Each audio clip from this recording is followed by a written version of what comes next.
First things first, let's check what we have in the mailbox. Huh.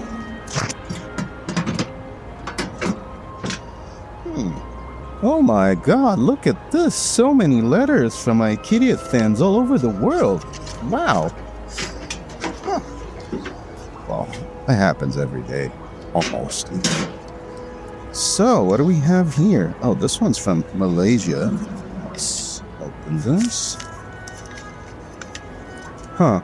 Dear Mr. Aikidiot, what about the other guy, Genius? Oh, wow, everyone's a critic. What's this? Oh, this is from Britain. Nice. Dear Mr. Aikidiot, why don't you go to Oxford and write a PhD? What about the other guy, Genius? Oh god. Come on. Oh, from Israel. Nice. Dear Mr. Aikidiot, what about the other guy? Okay, I get it. We'll talk about the other guy. Wow. Why don't you go to Oxford? Huh. Idiots.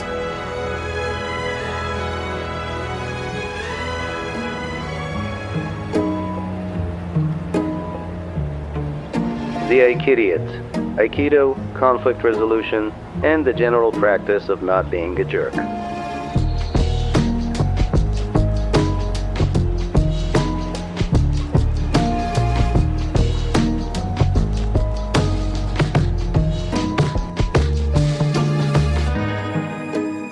Chapter 4, The Other Guy, Part 1.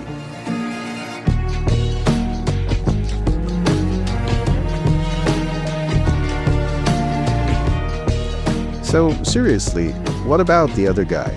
Or the other gal, for that matter? Or whoever it is that's standing on the other side of the conflict? What happens if they hadn't read the manual?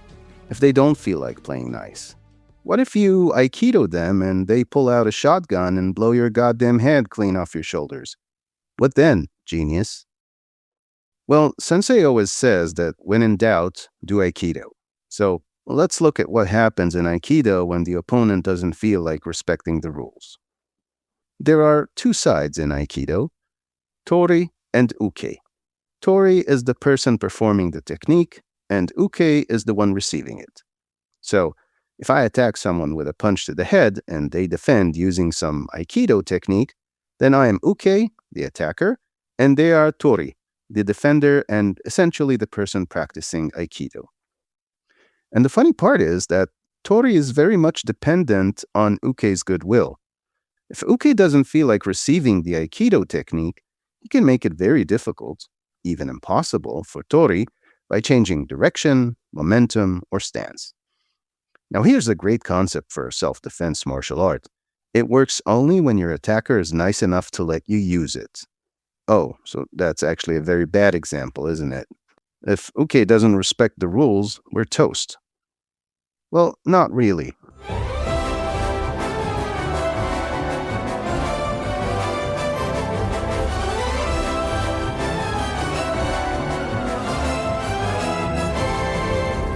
Think of a person defending themselves using a gun. An attacker runs at them and they shoot. At that point, it doesn't matter what the attacker, meaning Uke, was doing. They are dead.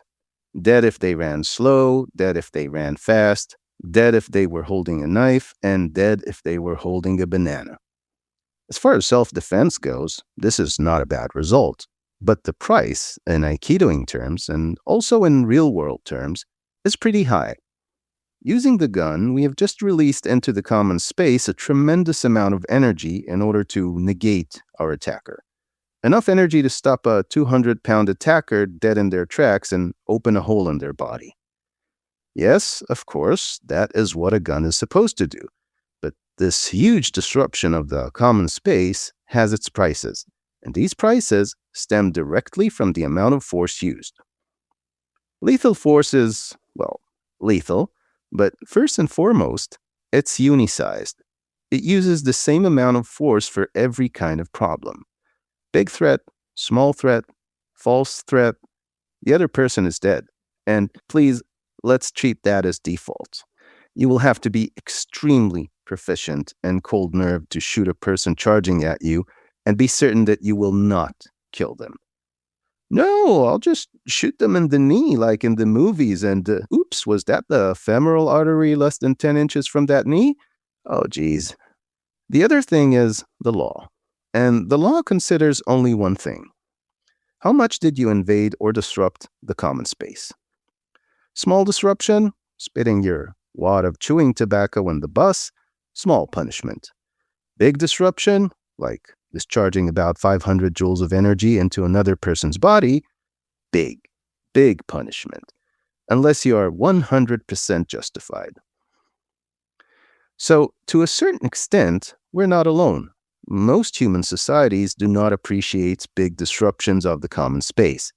They may not be as particular about it as we are, but they do notice when it gets out of hand.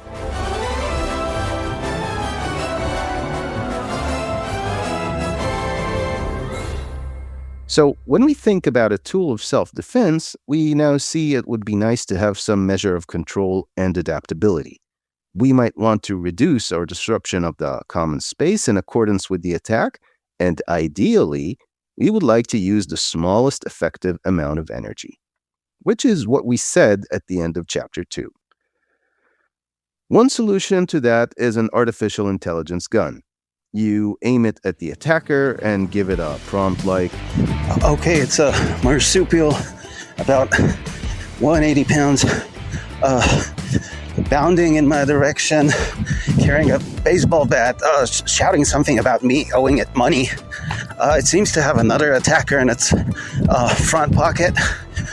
Deal with it accordingly, please."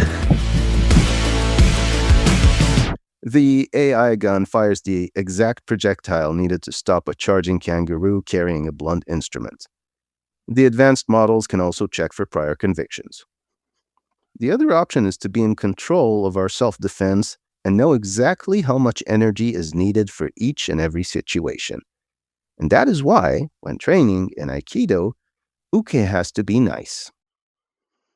We train on releasing our arm from katate-dori, same side grab. Uke uses their left hand to grab our right wrist, or vice versa. As we start to implement our Aikido technique, uke can become nasty and try to hit us in the face. That is very legitimate, but ruins the training. We are now learning the feel and dynamics of a wrist grab, not a punch to the face. We need to learn how a stiff grab feels on our wrist, how a soft but strong grab feels, how a pushing grab feels, how a pulling grab feels, and maybe, most important of all, what kind of grip is the one you don't have to fight. As we advance, we can learn how to predict the attack before the contact and how to deal with multiple changing attacks, but we start with the basic building blocks, and even that basic training can do wonders to our perception of conflict. You know what?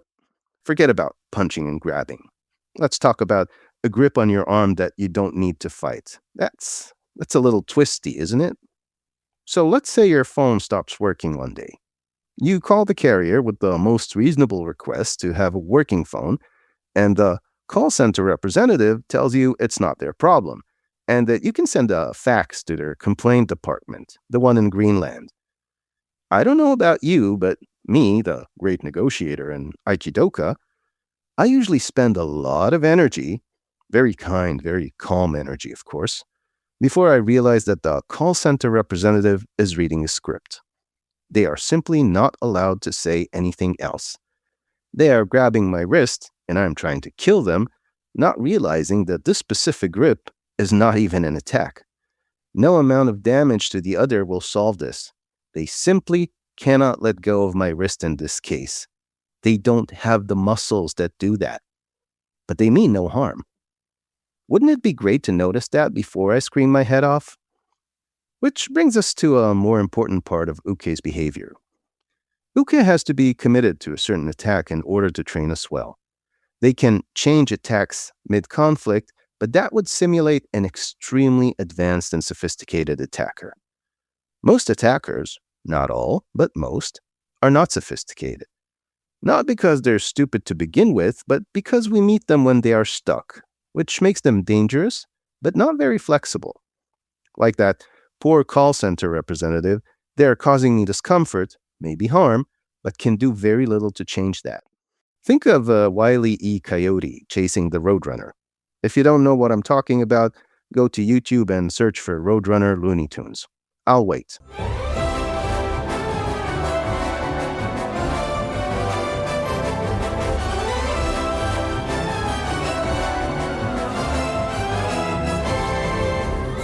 So the coyote is always on the attack, and every 30 seconds, more or less, he finds himself plummeting down from a cliff, having a dynamite stick explode in his hand, or getting run over by a truck.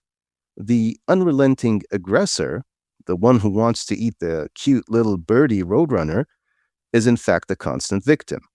So much so that in one cartoon, finding himself yet again on his way to crash at the bottom of a ravine, the coyote takes out a sign saying, "Could you please end this cartoon before I hit?"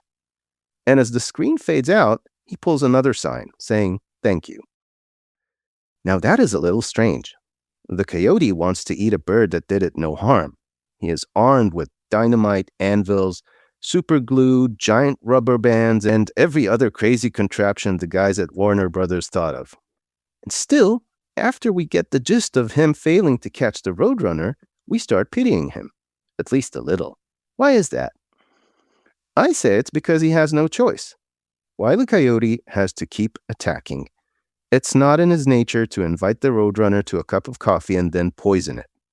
He is crazed with hunger, and he doesn't have the bandwidth to consider other options. Now, let's go back to a person that attacks us, physically, verbally. Like the coyote, like an attacker in Aikido who's trying to split our head, they are committed. They have decided on violence, and violence takes energy, a lot of it. And once you've committed so much energy in a single direction, stopping is possible, but very difficult. Imagine somebody charging at you intending to strike when all of a sudden they screech to a halt and go, "So, what's up? Caught the game last night?" At the very least, they'll look stupid and untrustworthy. Better yet, they might actually fall on their nose. So when somebody acts violent, regardless of the reasons and justifications, they have surrendered their freedom of choice. They may be a threat, and they may have to be dealt with, but never mistake them to be the ones in control. They may win or lose, but they are carried by momentum, not by choice. Now, don't get me wrong. I'm not sanctioning or sympathizing with any kind of violence. I'm merely pointing out that this is a form of weakness rather than of strength, which sounds pretty stupid, I guess. Tell that to the millions who die every year in wars, those who are murdered, beaten, raped, abused. Tell them violence is a form of weakness. See how much it helps them. So, no, it's not much help to the victims when we point out the weakness embedded in violence. It is, however, a tool to be used when facing future violence. Like a good Roadrunner, like a good Aikidoka, understanding your opponent's weakness is not a bad thing. In fact, understanding your opponent's lack of choice, their commitment to attack you, can give you not one, but two distinct edges. The first and most obvious is this. The violent opponent is predictable. Like we said, violence takes energy. It creates a momentum, which is hard to break. This means you can predict exactly where and when your opponent will be when you make your move. You can predict their speed, the angle of their arm, their emotional state. Why? Because they are currently unable to change it. The second point, and this might be less appealing, understanding that your opponent is not just evil, but also stupid and trapped, does not make them less dangerous, but it might dull our anger at them. Like it or not, when we fight, we usually develop some hate, some anger toward our opponent. And why shouldn't we? After all, they are trying to hurt us. This anger is legitimate, but it essentially makes us less efficient at what needs to be done. We can start throwing around names of brain parts that take over other parts and quote research and whatnot. But first, we're too lazy to do that. And second, we don't really need a neuropsychology PhD to know that when we lose our shit, said shit tends to circle around and hit us square in the face.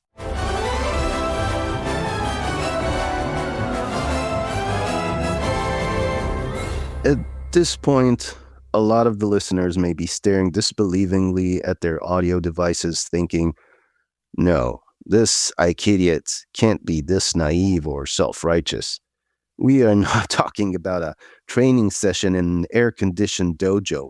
We are talking about a maniac with a gun to your head. Predict that. Sympathize with that. Outmaneuver that. I can't. I don't suggest any of you try either. At certain points we lose, regardless of our understanding of the situation and of how we react to it. This is an inherent part of every system of conflict resolution. Let no one tell you otherwise. Being Jewish and having lived most of my life in Israel, I got to present my ideas to a lot of Jews and Israelis. And it doesn't take them more than 5 minutes to get to World War II. Would you try that with the Nazis? Huh? Would your bullshit win the war? Thank you very much. I'll take my chances with a gun, and you can go pander to any aggressor you want to. Go ahead. It will take a whole new chapter to talk about the extreme cases, and why we like using them as an example, rather than the other 99% of reality. This is why you can hear the outro music creeping in. Even the best listeners, and you are that, can only take so much. So, to sum it up, we started talking about the other guy's violence, and why the other guy's violence doesn't necessarily dictate how we deal with conflict. Until next time, when we will acquire the tools to deal with such cases, try not to mess with people with shotguns or stumble on World War II. If you do, forget everything you've heard here. Just run.